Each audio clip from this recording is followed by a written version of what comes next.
Good morning. हम पढ़ेंगे भारत की जनसंख्या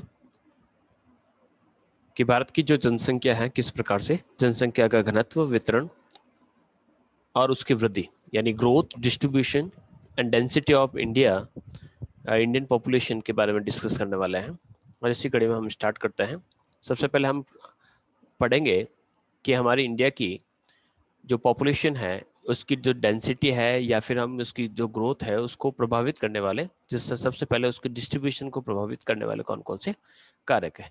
तो सबसे पहले किसी देश की जनसंख्या को प्रभावित करने वाले कारकों में वहां की जो लोकेशन होती है वो काफी महत्वपूर्ण रोल निभाती है।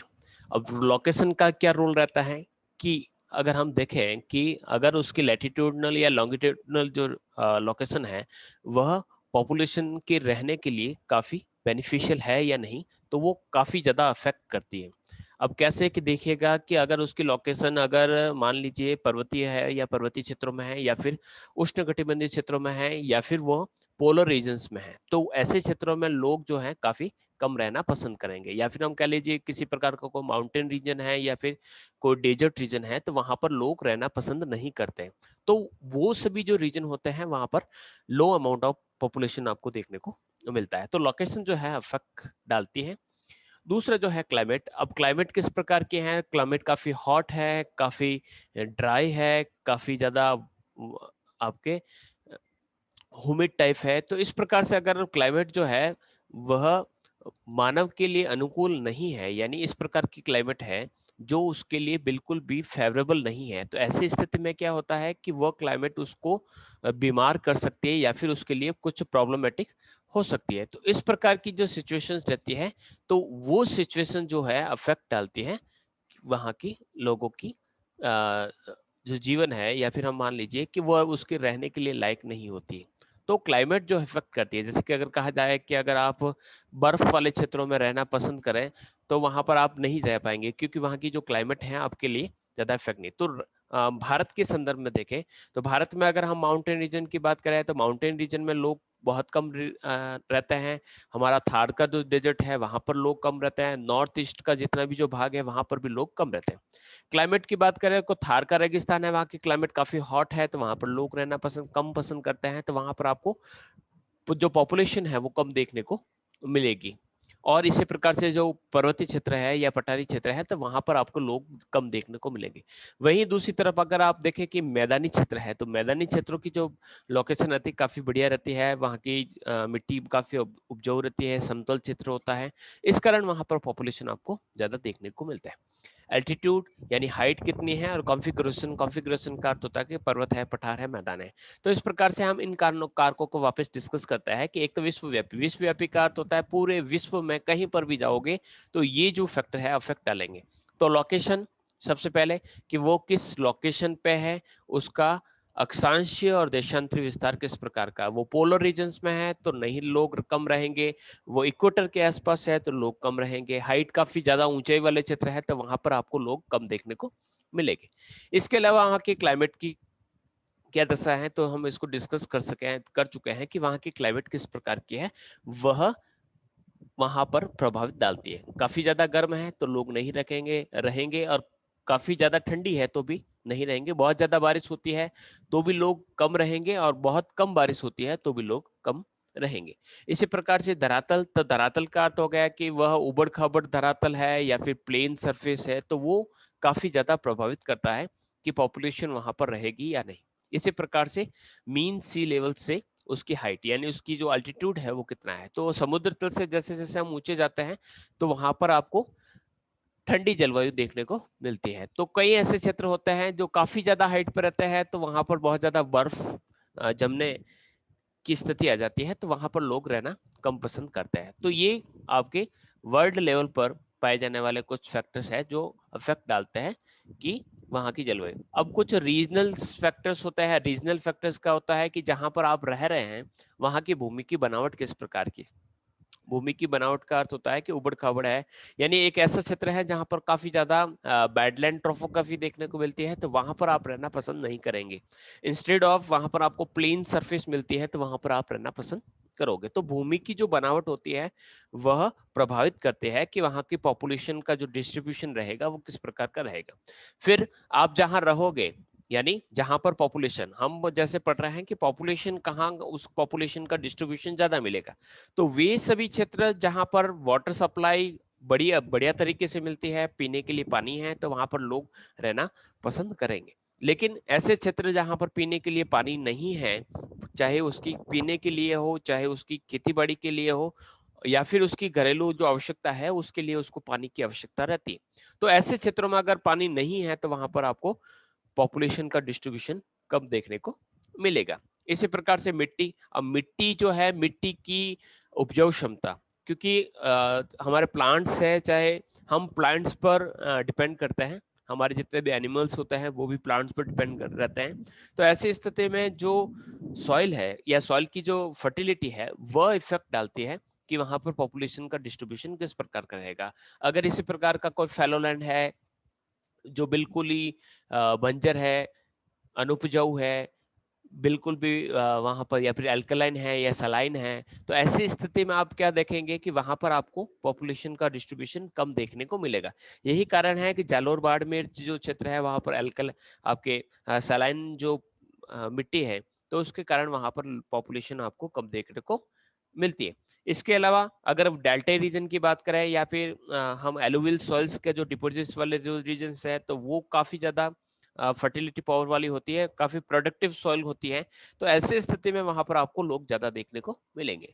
तो मिट्टियां भी अफेक्ट करती है कि पॉपुलेशन का डिस्ट्रीब्यूशन किस प्रकार रहेगा। फिर वहां पर वेजिटेशन का कवर किस प्रकार का है, खनिज, क्योंकि वेजिटेशन और खनिज ये दोनों ही मनुष्य की आवश्यकताओं से जुड़ी हुई है। वनस्पति चाहे जलाने के रूप में काम में लिए जाए, या फिर वनस्पति के अंतर्गत पाए जाने वाले विभिन्न प्रकार के जो फल फूल सब्जी, ये सारी की सारी मनुष्य को प्रभावित करता है। खनिज जहां मिलते हैं तो वहां पर मिनरल्स ज्यादा मिलने के कारण वहां पर उनको रोजगार मिलता है, और इस प्रकार से वहां पर रोजगार की उपलब्धि होने के कारण वहां पर लोग ज्यादा निवास करते हैं। तो मिनरल्स भी है, इफेक्ट डालता है कि पॉपुलेशन कहाँ ज्यादा रहेगी कम रहेगी। फिर है पावर रिसोर्सेज। अब पावर रिसोर्सेज हमारी जितनी भी जो आवश्यकता है, आप पावर पर डिपेंडेंट है, बिना पावर के हम कल्पना ही नहीं कर सकते हैं कि हम किस प्रकार से अपनी लाइफ को स्पेंड करेंगे। तो ऐसे स्थिति में पावर के रिसोर्सेज जो हैं, पावर रिसोर्सेज यानी हाइड्रो इलेक्ट्रिसिटी है, या फिर आप विंड एनर्जी ले लीजिए या सोलर एनर्जी ले लीजिए, तो इसकी जो अवेलेबिलिटी है वो काफी ज्यादा प्रभावित करती है कि वहां पर पॉपुलेशन हाईली पॉपुलेट रहेगा या लो पॉपुलेटेड एरिया रहेगा। ये कुछ रीजनल फैक्टर हो, कुछ कल्चरल फैक्टर्स होता है, जैसे कि आर्थिक स्थिति किस प्रकार की है, लोगों की आर्थिक स्थिति अगर बढ़िया है तो वो कहीं पर भी रह सकता है, उसकी उन्नति का यानी उसकी जो ग्रोथ है वो किस प्रकार से हो रखी है, उसकी राजनीतिक स्थिति, मन में इच्छा होनी चाहिए कि जितनी भी साइकोलॉजिकल फैक्टर्स होते हैं कि प्रतिकूल परिस्थितियां हैं, जैसे कि हम एस्किमोज को पढ़ें या पिग्मीज को पढ़ें या मसाई, या जितनी भी जो ट्राइबल्स जो पॉपुलेशन है उनको देखेंगे, तो वहां का जो रीजन है यानी वहां के उनके लिए फेवरेबल कंडीशंस नहीं होते हुए वो वहां पर रह रहे हैं, तो वो कुछ कारण क्या है, वो साइकोलॉजी के कारण है कि हम हमारे जैसे है जैसे रहेंगे। फिर पॉपुलेशन ज्यादा होगी वो डिपेंड करता है ट्रांसपोर्टेशन और वहां पर पाए जाने वाले व्यापार, कि व्यापार से उसको रोजगार मिलता है, उसकी घर की आजीविका इस व्यापार से चलती है, और ट्रांसपोर्टेशन ज्यादा रहेगा या बढ़िया रहेगा तो वहां पर लोग पसंद करेगा। देखिएगा अब जिस प्रकार से हम कभी कहीं पर भी हमारे प्लॉट लेना है या फिर हमें कोई जमीन खरीदनी है, तो हम हमेशा सोचते हैं कि हाईवे से टच है या नहीं, यानी हाईवे से कितना दूर रहता है, कनेक्टिविटी किस प्रकार की है। तो वे सभी रीजन जहां पर परिवहन की सुविधाएं काफी बेहतर तरीके से, चाहे रेलवे का हो चाहे सड़क का हो, काफी बढ़िया कनेक्टिविटी है, तो वहां पर लोग रहना पसंद करता है। कुछ और कारण है जैसे कि वातावरण अनुकूलन, जो लोग कहाँ रहेंगे जहां पर उन्होंने अपने आसपास के वतन के साथ अपना एडप्शन कर लिया है। एक ऐसे क्षेत्र में वो रहना पसंद करेंगे जहां के लोग आपस में निर्भरता यानी एक दूसरे को सम्मान करता है, एक दूसरे की सहायता करता है। वह ऐसे क्षेत्र में रहना चाहेंगे जहां उस धर्म विशेष के लोग रहते हैं, जैसे मुस्लिम धर्म के जो लोग होंगे वो मक्का मदीना या राजस्थान में अजमेर के आसपास के क्षेत्र में रहना पसंद करेंगे। हिंदू धर्म के लोग होंगे वो पुष्कर में रहना पसंद करेंगे, या कोलायत में रहना पसंद करेंगे, या जयपुर के अंदर रहना पसंद करेंगे, या फिर काशी विश्वनाथ, वाराणसी रहना पसंद करेंगे। तो ये कहीं न कहीं जो धार्मिक कारण होते हैं वो भी प्रभावित करता है कि पॉपुलेशन किन रीजन में बढ़िया रहेगी। फिर कुछ आपकी सोशल जो आपकी मान्यताएं हो सकती हैं, और आपकी जो समाज है उसका जो स्ट्रक्चर है सोसाइटी का, वो भी प्रभावित करता है। तो ये कुछ फैक्टर्स होते हैं जो कहीं किसी क्षेत्र की पॉपुलेशन के डिस्ट्रीब्यूशन को प्रभावित करते हैं। कुछ रीजनल फैक्टर की बात करते हैं कि भूमि की बनावट, वहाँ का टेरेन किस प्रकार का है, उबड़-खाबड़ है, एकदम सीधा-साधा है, समतल है, किस प्रकार की वाटर सप्लाई, मिट्टियाँ, वनस्पति, खनिज पदार्थ, इन सभी के बारे में हम डिस्कस कर चुके हैं। फिर है कुछ पॉपुलेशन ग्रोथ की बात करते हैं कि जो जनसंख्या में जो वृद्धि होती है, तो जनसंख्या में वृद्धि को प्रभावित करने वाले कौन-कौन से कारक है। देखिए, डिस्ट्रीब्यूशन का तो अर्थ हो गया है कि पर्टिकुलर हमने कोई एक रीजन लिया कि ये रीजन है और यहाँ पर ये वो रीजन है जहां पर बहुत ज्यादा लोग रह रहे हैं, और ये रीजन है जहां पर बहुत कम लोग रह रहे हैं। तो क्या फर्क है इन दोनों में कि यहाँ पर लोग ज्यादा हैं? तो उन फैक्टर्स को हमने इससे पहले डिस्कस किया।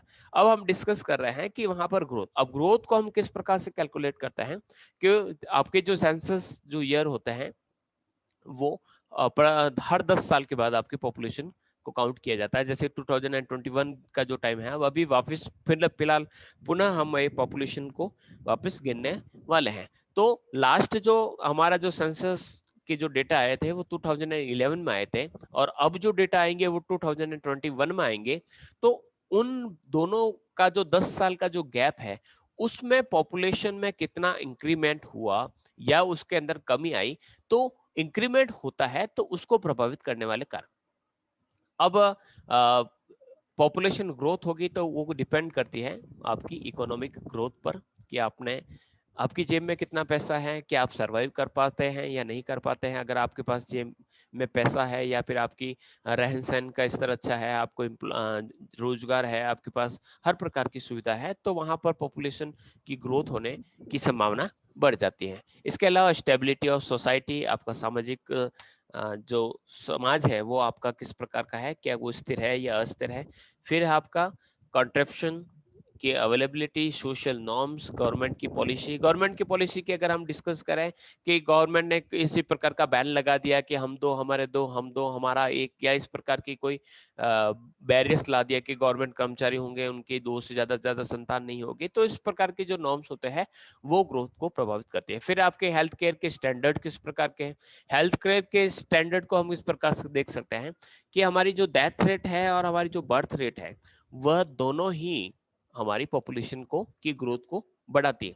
अगर हमारे पास हेल्थ के लिए जितने भी जो सुविधाएं हैं, या हम हॉस्पिटलिटीज की बात करते हैं, तो हमारे पास काफी ज्यादा डेवलप्ड है, तो ऐसी स्थिति में आपकी बर्थ रेट जो होगी वो कम हो जाएगी। इसी प्रकार से हॉस्पिटलिटी की आपके पास बेहतर सुविधा है, तो जो बर्थ रेट भी है वो भी ज्यादा होगी, क्योंकि वहां पर शिशुओं के मरने की जो रेट है वो काफी कम होगी। जैसे कि अब देखा जाए कि अब जितने भी जो बच्चों का जन्म होता है, और गवर्नमेंट भी कोशिश करती है कि बच्चे ज्यादा से ज्यादा हॉस्पिटल्स में होते हैं, लेकिन पहले घर पे ही इस प्रकार के प्रयास किए जाते थे, उसमें बच्चों की मरने की चांसेस बहुत ज्यादा थे। तो वो कहीं ना कहीं पर हॉस्पिटलिटी जो बड़ी का जो स्टैंडर्ड बढ़ा है या सुविधाएं बढ़ी है, तो वहां पर डेथ रेट है वो कम हुई है, और बर्थ रेट है वो इंक्रीज हुई है। तो इस प्रकार से हेल्थ केयर के अगर स्टैंडर्ड ज्यादा होता है, तो ऐसी स्थिति में आपकी पॉपुलेशन है वो ग्रोथ करती है।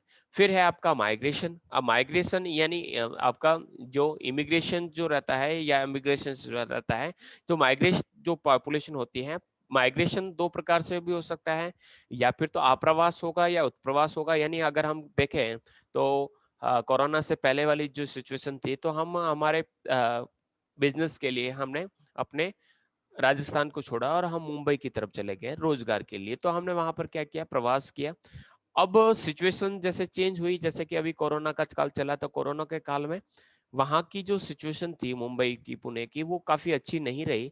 तो वहां से लोग वापस लौट कर अपने स्थान पर आए, तो वहां पर वापस लौट के आ गए। तो ये भी एक प्रकार का प्रवास। तो ये जो प्रवास होता है वो ग्रोथ को बढ़ा भी सकता है, यानी किसी स्टेट में जैसे कि आपके महाराष्ट्र की जो पॉपुलेशन है कभी कभी एकदम से बढ़ जाती है और एकदम से कम हो जाती है। जैसे कि इस बार अगर पॉपुलेशन की जो काउंटिंग होगी तो हो सकता है कि महाराष्ट्र की जो पॉपुलेशन है आपको थोड़ी सी कम देखने को मिलेगी, क्योंकि 2 साल जो कोरोना के निकले हैं उसमें से कई जो मजदूर वर्ग हैं जो बिहार, यूपी या वेस्ट बंगाल से आए, उन्होंने अब उस मुंबई को छोड़ दिया है कि नहीं अब नहीं जाना।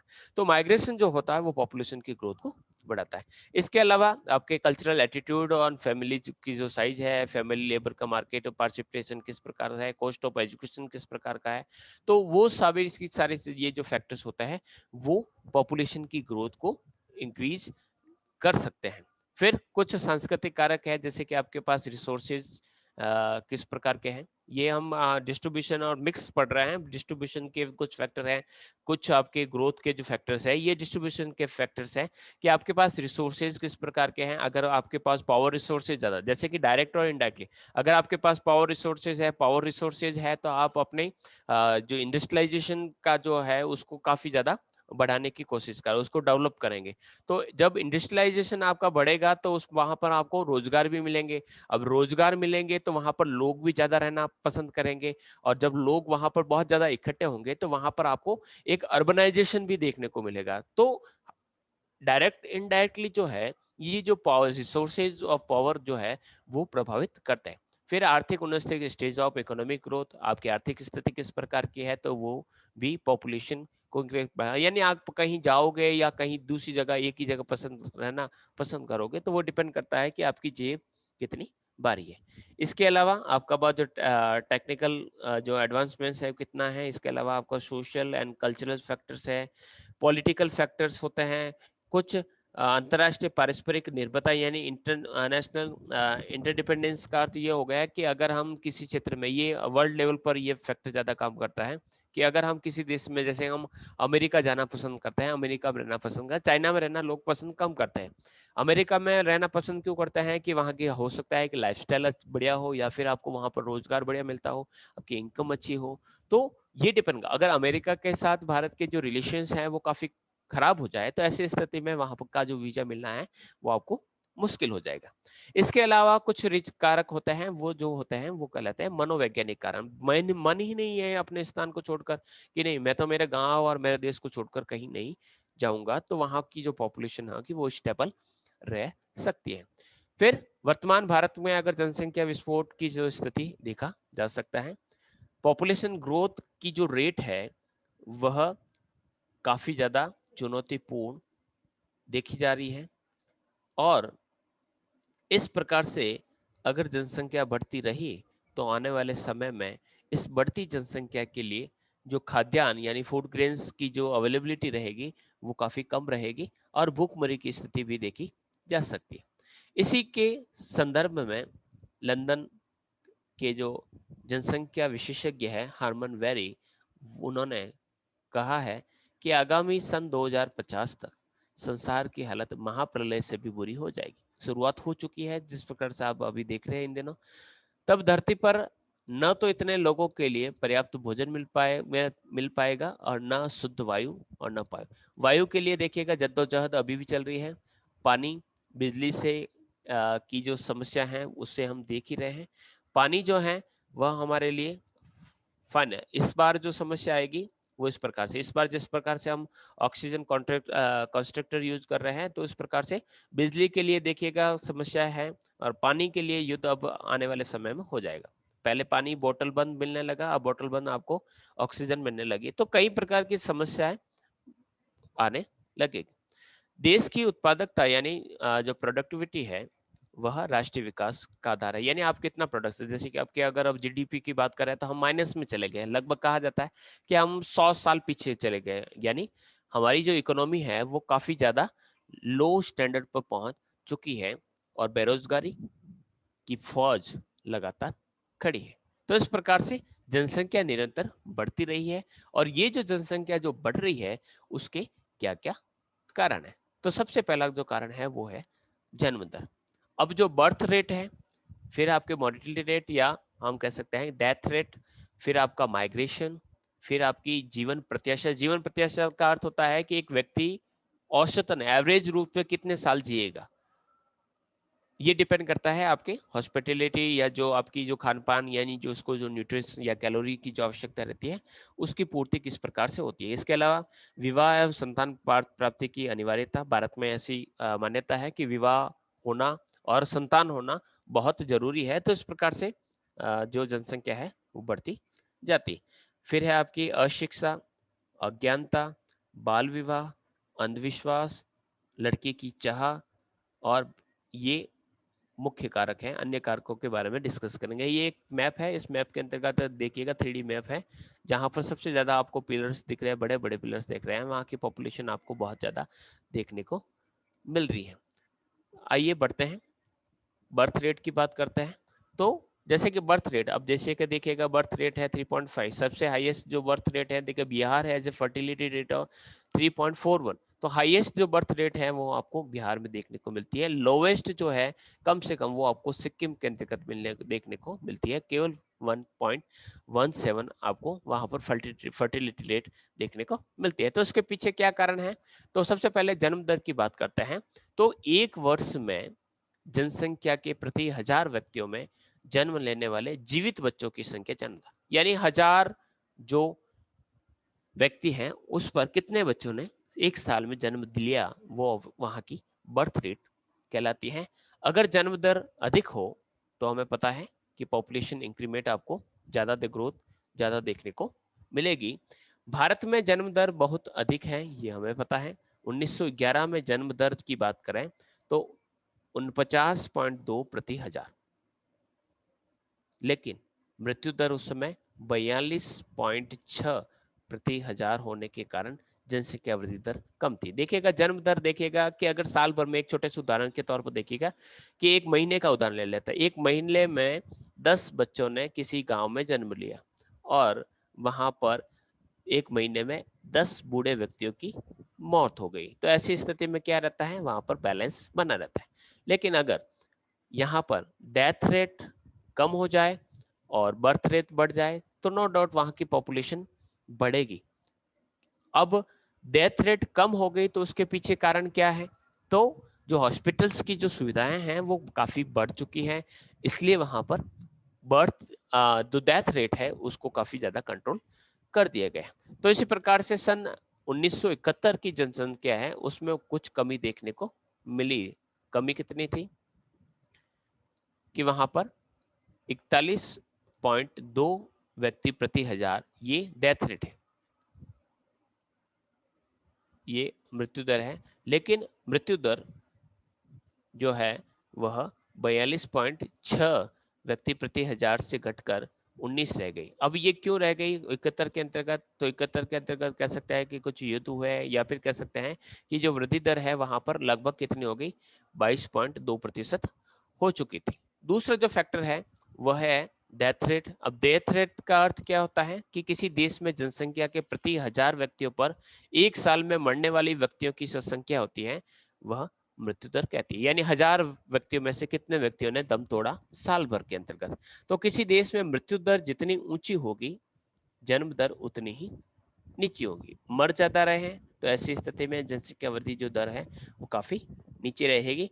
1921 की जो जनगणना थी उसमें मृत्यु दर में की बात करें तो 47.2 प्रति हजार थी, जो 81-91 के जो दशक था उसमें घटकर 11.7 प्रति हजार रह गई, यानी मृत्यु दर में लगभग 35.5 प्रति हजार की कमी आई। तो 21 और 91 के बीच में जैसे हमारे स्वतंत्रता का संग्राम रहा और उसके बाद स्वास्थ्य की सुविधाएं बढ़ी, ऐसी स्थिति में वहां पर मृत्यु दरों में कमी आई। मृत्यु दर में कमी आई है तो जनसंख्या वहां पर बढ़ती रहती, अतः मृत्यु दर नीची हुई तो जनसंख्या दर वहां पर ऊंची देखने को मिलती है।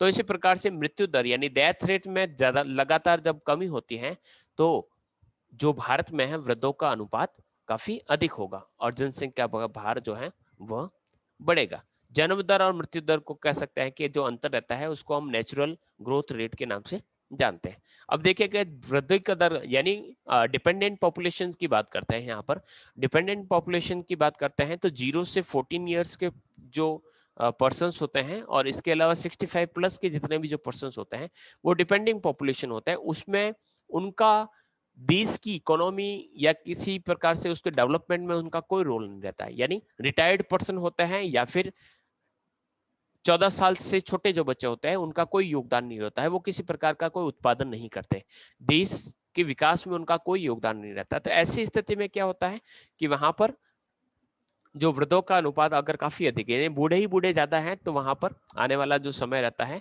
उस क्षेत्र के लिए काफी मुश्किल भरा रहता है, क्योंकि आने वाले समय में वहां का जो प्रोडक्शन होता है वो वहां पर रुक जाता है। जापान की यही स्थिति है, जापान में बूढ़ों की संख्या ज्यादा है। अभी फिलहाल में आपने चाइना का एक कोई आर्टिकल पढ़ा होगा, चाइना में था आर्टिकल, हम दो हमारा एक, वो चेंज करना पड़ा उनको। चेंज क्यों करना पड़ा? कि वहां पर युवाओं की जो संख्या है वो काफी कम हो चुकी। तो ऐसे समय में क्या हो रहा है कि आने वाला जो समय रहेगा तो उसमें प्रोडक्शन कौन करेगा। तो ऐसी स्थिति में उन्होंने अपनी जनसंख्या की जो नीति है उसमें कुछ चेंज लाने की प्रयास किए। तो मृत्यु दर में जब कमी होती है तो वहां पर आपको जनसंख्या वृद्धि देखने को मिलती है। फिर है आपका माइग्रेशन। अब माइग्रेशन किस प्रकार से होता है? तो माइग्रेशन के कई कारण हो सकते हैं, राजनीतिक कारणों से भी हो सकता है, जैसे कि सीरिया जो या फिलिस्तीन या इजराइल की जो घटनाएं होती है तो वहां के लोग वहां से भागना पसंद करते हैं। कुछ धार्मिक कारण भी हो सकते हैं, जैसे कि अगर रोहिंग्या मुसलमानों वाला उदाहरण लिया जा सकता है।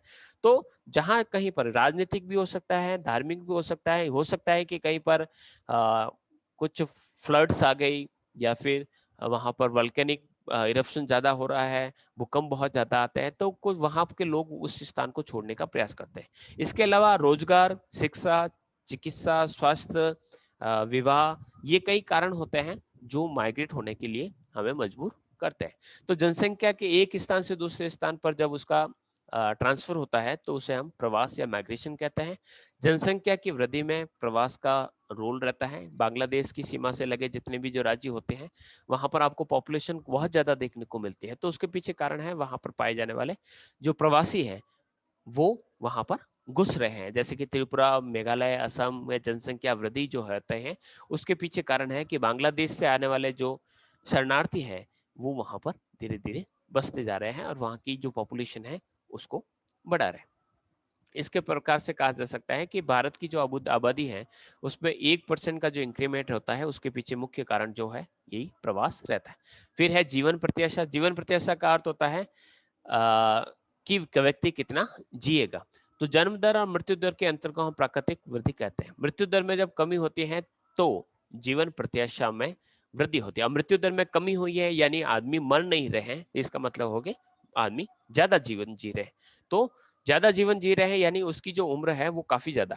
तो 1921 में भारत में जीवन प्रत्याशा 20 वर्ष थी। 20 वर्ष का अर्थ होता है कि अमूमन 20 साल का आदमी होता है वो मर जाता था उन 1921 की बात।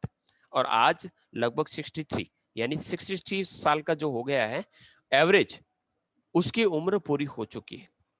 तो ऐसी स्थिति में उसका अगर वृद्धि यानी 63 से अगर 63 साल तक के लोग नहीं 20 साल तक के मर रहे हैं, अब 63 से अगर आने वाले समय होगा जैसे जापान में 80 के पास चलता है तो 80 साल के व्यक्ति अब नहीं मर रहे हैं, तो ऐसी स्थिति में क्या होगा कि वहां की जो पॉपुलेशन है वो काफी इंक्रीज यानी मर रहे नहीं है और पीछे से जन्म दर है वो लगातार चली आ रही है। तो ऐसी स्थिति में वहां की पॉपुलेशन है वो बढ़ जाएगी। जीवन प्रत्याशा में जब बढ़ोतरी होती है, बढ़ोतरी यानी बूढ़े लोग मर नहीं रहे, तो अकार्य यानी वहां पर अक्रियाशील का जो जनसंख्या है उसमें वृद्धि। अक्रियाशील का अर्थ होता है कि जो 63 ईयर्स या इससे अबव जो एज वाले हैं उनका देश के विकास में भाग जो भूमिका रहती है काफी कम रहती है। वो रिटायर्ड पर्सन होते हैं।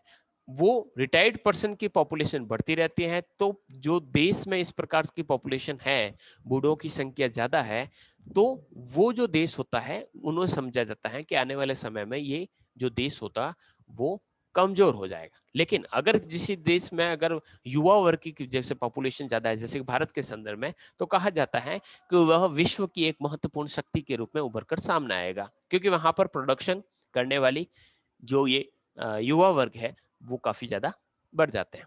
तो इसके अलावा दूसरा कारण है विवाह और संतान प्राप्ति की अनिवार्यता। तो हमारे यहाँ पर ये अनिवार्य रूप से सामाजिक धार्मिक रूप से माना जाता है कि विवाह और संतान उत्पन्न करना बहुत जरूरी है। तो ऐसी स्थिति में पॉपुलेशन हमारी बढ़ती रहती है। इसके अलावा नेक्स्ट जो कारण है अशिक्षा और अज्ञानता। तो हमें पता नहीं है कि हमारा जब परिवार अगर बड़ा होगा तो हमें कौन कौन सी प्रॉब्लम्स का सामना करना पड़ेगा। तो यही कारण होता है कि हमारी जो पॉपुलेशन है वो इस प्रकार से बढ़ती रहती है। तो हमारे यहाँ पर अधिकांश लोग अब आज भी निरक्षर हैं और अशिक्षा के कारण यहाँ पर कम पढ़े लिखे होने के कारण उन्हें नहीं पता कि परिवार नियोजन क्या होता है, परिवार का आकार उसकी ग्रोथ में कितना योग देता है। इस कारण आज भी बच्चों को भगवान की देन मानते हैं और यही कारण है कि अंधविश्वासों के कारण वहाँ की पॉपुलेशन बढ़ती रहती है।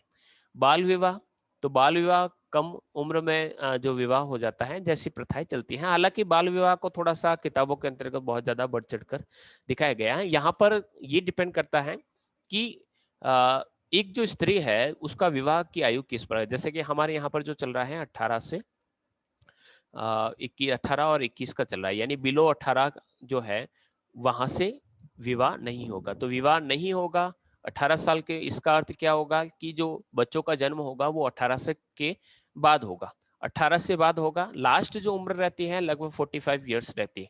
तो 18 और 45 के बीच में इस बच्चों की जन्मों की जो अवधि है उसको बांध कर रख दिया गया। आने वाले समय में देखिएगा, थोड़े साल के आप बाद देखेंगे जब नई जनसंख्या नीति आएगी तो ये 21 साल हो जाएगा, 21 और 24 हो जाएगा।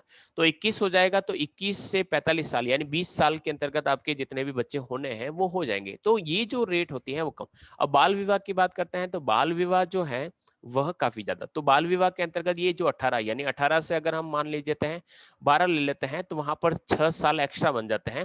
तो ऐसी स्थिति में 12 से 18 के बीच में जब वो 18 की बालिका होती है तो ऐसी स्थिति में वहां पर उनके कम से कम 2 बच्चे अगर हो जाते हैं तो ऐसी स्थिति में पॉपुलेशन काफी ज्यादा इंक्रीज होती है। तो उसकी जो हेल्थ के इश्यू भी रहते हैं और पॉपुलेशन भी बढ़ जाती है। तो दोनों ही कारणों से वहां पर जो बाल विवाह है वह बहुत नुकसानदायक, किसी देश की जनसंख्या को बढ़ाने में उसका योग ज्यादा बढ़ जाता है। स्वास्थ्य पर प्रभाव रहता है और कम उम्र में विवाहित होने के कारण वो आर्थिक रूप से दूसरों पर आश्रित रहते हैं और ऐसी स्थिति में आश्रितों की संख्या को बढ़ाते रहते हैं। तो डिपेंडिंग खुद आश्रित है, डिपेंडेंट है तो अपने माता पिता पर, और उसके जो बच्चे हैं वो उस पर डिपेंडेंट है। ऐसी स्थिति में एम्प्लॉयमेंट की समस्या हो या दूसरी कोई स्वास्थ्य की समस्या हो, खाने पीने की समस्या हो, सारी समस्या बढ़ती रहती है। तो इस प्रकार से कमाने वालों की संख्या कम हो जाती है और खाने वालों की संख्या काफी बढ़ जाती है और ऐसी स्थिति में वहां पर पॉपुलेशन बढ़ जाती है। फिर है आपके नेक्स्ट जो कारण है अंधविश्वास। अंधविश्वास को हम पहले डिस्कस कर चुके हैं। अंधविश्वास के कारण इस बच्चे ईश्वर की देन है और इस प्रकार की सोच और लड़कों की चाह में लड़कियां पैदा करना, यानी इस बार लड़का होगा और इसी चाह में घर के सदस्यों की संख्या जो है वो बढ़ती जाती है। तो इस प्रकार से पॉपुलेशन बढ़ती रहती है। ये वर्ल्ड पॉपुलेशन के डेटा हैं। तो रीजन अगर एशिया की बात करें तो वर्ल्ड की लगभग 59.54 जो पॉपुलेशन है वो एशिया में रहती है। उसके पीछे कारण कुछ हो सकते हैं। तो ये 2020 के आंकड़े हैं, उसके आधार पर हम कह सकते हैं कि वर्ल्ड पॉपुलेशन किस प्रकार से बढ़ रही है।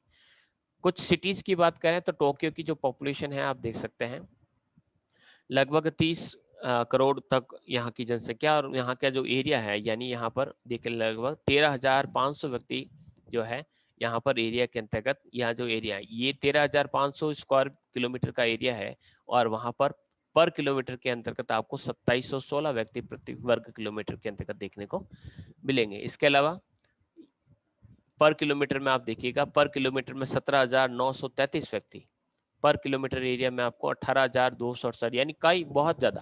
तो ये है मुंबई, ये है हमारा मुंबई जो 1 किलोमीटर बाई किलोमीटर के एरिया में आपको 18,000 व्यक्ति देखने को मिलेंगे। आगे बढ़ते हैं।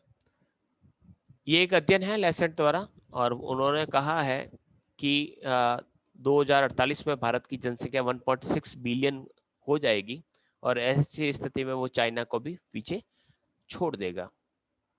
ऐसी स्थिति हो जाएगी तो जो पॉपुलेशन जो है जो 2017 में 1.38 बिलियन थी वह 1.6 बिलियन हो जाएगी। वर्ष 2100 में भारत की जो पॉपुलेशन है 1.9 जो बिलियन है वो अनुमानित की गई है और ऐसी स्थिति रही तो भारत विश्व की सबसे ज्यादा जनसंख्या वाला देश होगा और 2100 तक विश्व की सर्वाधिक जो कामकाजी, ये काफी बढ़िया है कि जितने भी जो वर्किंग पॉपुलेशन है वो सबसे ज्यादा भारत के अंदर देखने को मिलेगी, क्योंकि 20 से 64 वर्ष की आयु के जो लोग होते हैं वह वर्किंग पॉपुलेशन के अंतर्गत आते हैं। तो ऐसी संख्या जो है वह आने वाले समय में भारत में बहुत ज्यादा देखने को मिलेगी। आगे बढ़ते हैं। चीन के अंतर्गत कार्यबल जो जनसंख्या है वह 950 मिलियन से घटकर 357 मिलियन के आसपास पहुंच सकती है। उसके पीछे क्या कारण है कि वहां पर हम दो हमारा एक की जो प्रथा चलती थी उसके कारण वहां पर उन्होंने पॉपुलेशन को भी तो कंट्रोल किया, लेकिन आने वाले समय में वर्किंग पॉपुलेशन कितनी रहेगी तो वो काफी लेवल नीचे पहुंच गया। तो भारत की जो प्रजनन रेट है यानी टोटल फर्टिलिटी जो रेट है 2019 में 2.1 से नीचे आ गई और 2100 में ये 1.29 होगी, यानी काफी कंट्रोल में हो जाएगी। कुल जो फर्टिलिटी रेट की बात करें तो वह संख्या यानी औसतन किसी स्त्री के संपूर्ण प्रजनन काल यानी वो जब तक बच्चा पैदा कर सकती है तो लगभग 15 से 49 वर्ष का ये टाइम ड्यूरेशन होता है, उसमें सबसे ज्यादा बच्चे जन्म रहती हैं। तो उसमें वो क्या रेट है, तो ये प्रति 1000 स्त्रियों पर जीवित जन्म लेने वाले बच्चों की संख्या को फर्टिलिटी रेट यानी TFR के नाम से जाना जाता है। 2040 तक कुल प्रजनन जो दर है वो काफी ज्यादा गिरावट देखी जा सकती है। भारत की जनसंख्या घनत्व के बारे में बात करते हैं कि डेंसिटी ऑफ पॉपुलेशन की बात करें तो लगभग 1901 में ये 77 व्यक्ति प्रति वर्ग किलोमीटर था, जो 2001 में 324 हो गया और 2011 की जो जनसंख्या है जनगणना है उसमें 382 प्रति वर्ग किलोमीटर देखिएगा, यहाँ पर 77 से 382 तक पहुंच गए। तो ये डेंसिटी यानी एरिया वही है, पॉपुलेशन काफी ज्यादा बढ़ गई। अब इसको कैसे पता लगाया जाता है कि पॉपुलेशन कम है या ज्यादा है या डेंसिटी को, तो जो वहां के जो एरिया है यानी उसका जो एरिया है उस एरिया के अंतर्गत वहां की उसके पॉपुलेशन का भाग देने पर हमें वहां की जो पॉपुलेशन के बारे में पता चल जाता है। यानी अगर किसी एरिया के अंतर्गत 100 वर्ग किलोमीटर का रीजन है तो वहां की अगर पॉपुलेशन 10 लाख है तो हम क्या करेंगे 10 लाख के अंतर्गत 100 का भाग देंगे, तो इससे पता चलेगा कि वहां पर 10,000 जो है पर किलोमीटर स्क्वायर वहां की पॉपुलेशन डेंसिटी देखने को मिलेगी। अब भारत की जो पॉपुलेशन डेंसिटी की बात करें तो 2000 की जनगणना के अनुसार सबसे ज्यादा जो डेंसिटी आपको देखने को मिलती है बिहार के अंतर्गत देखिएगा, सबसे ज्यादा डेंसिटी यहाँ और यहाँ पर वेस्ट बंगाल और बिहार के अंतर्गत सबसे ज्यादा डेंसिटी देखने को मिलती है। उसके बाद केरला है, यूपी है और हरियाणा है। तो केरला, यूपी और हरियाणा का जो क्षेत्र है तो वहां पर आपको पॉपुलेशन ज्यादा देखने को मिलती है। सबसे ज्यादा पॉपुलेशन डेंसिटी यहाँ पर इन 5 राज्यों के अंतर्गत देखने को मिलती है। यूनियन टेरिटरीज की बात करें तो दिल्ली, चंडीगढ़, पुडुचेरी के अंतर्गत आपको पॉपुलेशन डेंसिटी सबसे ज्यादा देखने को मिलती है। अब पॉपुलेशन डेंसिटी ज्यादा है या कम है तो यहाँ पर आप देख सकते हैं ये पूरा का पूरा मैप है, इस मैप के माध्यम से पॉपुलेशन। अब पॉपुलेशन की डेंसिटी के आधार पर भारत में 3 क्षेत्र देखने को मिलते हैं। सबसे ज्यादा जनसंख्या घनत्व, मध्यम और कम। सबसे ज्यादा घनत्व देखिएगा ये सबसे ज्यादा घनत्व वाले क्षेत्र वेस्ट बंगाल और बिहार है। उसके बाद यूपी हरियाणा वाला दिल्ली एनसीआर का क्षेत्र, ये सारा का सारा प्लेन रीजन है जहां पर आपके गंगा सिंधु ब्रह्मपुत्र नदियों द्वारा बनाया गया मैदान है। लो डेंसिटी आपको कहाँ में देखने को मिलेगी, जो माउंटेन रीजन है, जो थार का डेजर्ट है, नॉर्थ ईस्ट का रीजन है, तो वहां पर आपको डेंसिटी कम देखने को मिलेगी। तो ये आपकी जनसंख्या के अधिक जनसंख्या घनत्व वाले जो क्षेत्र हैं वो इस प्रकार से हैं, मध्यम वाले और ये कम जनसंख्या वाले क्षेत्र हैं।